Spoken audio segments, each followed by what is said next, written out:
Welcome back to my YouTube channel study live. आज के इस वीडियो में हम लेकर आए हैं जो प्री डीएलएड और प्री बीएड का एग्जाम दिलाने वाले हैं 2025 में, उनके लिए महत्वपूर्ण शिक्षण अभिरुचि के प्रश्न। ये जो हम क्वेश्चन सॉल्व करा रहे हैं आपको, ओल्ड क्वेश्चन पेपर है, तो इन प्रश्नों के साथ आप अपनी तैयारी को एक बेहतर रूप दीजिए।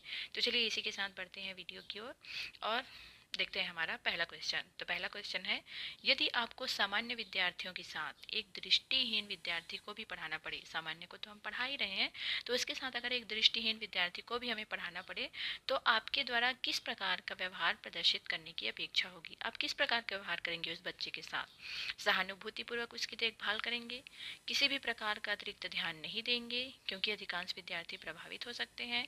ऑप्शन सी है, अन्य विद्यार्थियों को प्रभावित किए बिना सामने की पंक्ति में उस छात्र की बैठक व्यवस्था करके उसके अनुरूप अपने अध्यापन की गति रखेंगे, या उपयुक्त में से कोई नहीं। तो यदि हमारे पास सामान्य बच्चों के साथ एक दृष्टिहीन विद्यार्थी को भी हमें पढ़ाना पड़ रहा है, तो हम उसके साथ अन्य विद्यार्थियों को प्रभावित किए बिना सामने की पंक्ति में उस छात्र की बैठक व्यवस्था करके उसके अनुरूप जो है अपने अध्यापन की गति को रखेंगे। ये है option number C.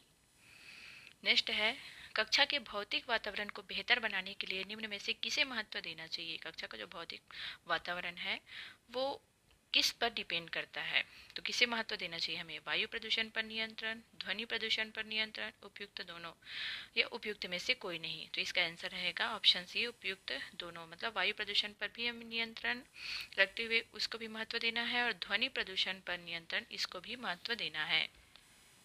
Next question है हमारा, गोलमैन निम्न में से किसके साथ संबंधित है। गोलमैन ने जो है वो बुद्धि का सिद्धांत दिया था, तो वो कौन सा बुद्धि का सिद्धांत है। सामाजिक बुद्धि, सांवेगिक बुद्धि, आध्यात्मिक बुद्धि, या सामान्य बुद्धि।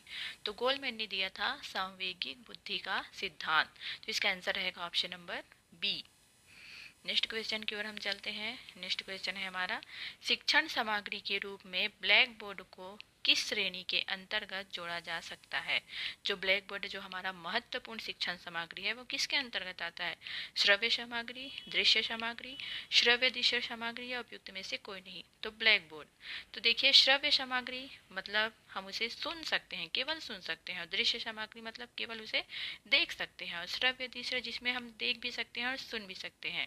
तो ब्लैक बोर्ड आता है दृश्य सामग्री, हम देख रहे हैं, वहां से आवाज तो नहीं आती है, सुनाई तो नहीं देता है, तो ये रहेगा दृश्य सामग्री, ऑप्शन नंबर बी। और श्रव्य सामग्री के अंतर्गत जैसे रेडियो, और श्रव्य और दृश्य के अंतर्गत अगर पूछा जाए तो आएगा हमारा टीवी, मोबाइल, ये जो वीडियो हम देखते हैं ये सभी आएंगे इसके अंतर्गत। नेक्स्ट क्वेश्चन है हमारा, मनोविश्लेषण के पिता है। ये जो है महत्वपूर्ण क्वेश्चन है, साइकोलॉजी में आता ही है और बीएड डीएड के सिलेबस में भी होता है, और इसके साथ साथ जब हम पढ़ते हैं बीएड में या डीएलएड में तो मनोविश्लेषण आता ही है। तो मनोविश्लेषण के पिता कौन है।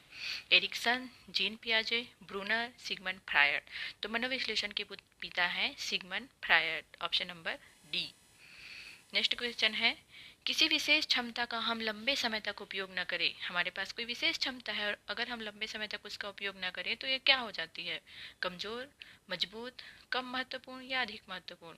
तो जब हम किसी विशेष क्षमता का लंबे समय तक उपयोग न करते तो वह हो जाती है कम महत्वपूर्ण, option number C. Next question है, वाल्डार्फ का शैक्षिक उपागम निम्न में से किसके संतुलित विकास पर जोर देता है। वाल्डार्फ का जो शैक्षिक उपागम है वो किसके विकास पर जोर देता है। मस्तिष्क एवं हृदय, मस्तिष्क एवं हाथ, हृदय एवं हाथ, मस्तिष्क, हृदय एवं हाथ। तो इसका आंसर रहेगा मस्तिष्क, हृदय एवं हाथ, option number D. Next question है हमारा, अधिगम की सफलता का मुख्य कारक निम्न में से किसे माना जाता है। जब अधिगम की सफलता होती है तो मुख्य कारक कौन सा होता है। दंड, पुरस्कार, लक्ष्य प्राप्ति की प्रबल इच्छा, या अधिकारी बनना। तो अधिगम की सफलता का मुख्य कारक होता है लक्ष्य प्राप्ति की प्रबल इच्छा। जिसके अंदर लक्ष्य प्राप्ति की प्रबल इच्छा है वो अधिगम की सफलता जो है निश्चित है। दंड या पुरस्कार तो होता ही है, लेकिन उसकी अपेक्षा होता है लक्ष्य प्राप्ति की प्रबल इच्छा। इंसान अगर मन में ठान ले तो फिर वो जुड़ जाता है और उसमें उसे सफल होना निश्चित है। नेक्स्ट क्वेश्चन है, बुद्धि का फ्लूइड मोजेक मॉडल किसने प्रतिपादित किया था। कैटल, थानडाइक, बर्नान, या स्किनर। तो बुद्धि का फ्लूइड मोजेक मॉडल दिया था कैटल ने, option number A. Last question है हमारा, एक धीमी गति से सीखने वाले को जरूरत होती है। एक धीमी गति से सीखने वाला जो बच्चा है उसे किसकी ज़रूरत होती है? अतिरिक्त सहायता की, विशेष सहायता की, कुछ सहायता की, या फिर किसी सहायता की नहीं? तो इसका जवाब आप सभी कमेंट सेक्शन में नीचे दीजिएगा कि एक धीमी गति से सीखने वाले को ज़रूरत किसकी होती है? अतिरिक्त सहायता की, विशेष सहायता की, कुछ सहायता की, या किसी सहायता की नहीं? तो आप सभी कमेंट में इसका आंसर जो है दीजिएगा। आज की वीडियो में बस इतना ही। Thank you.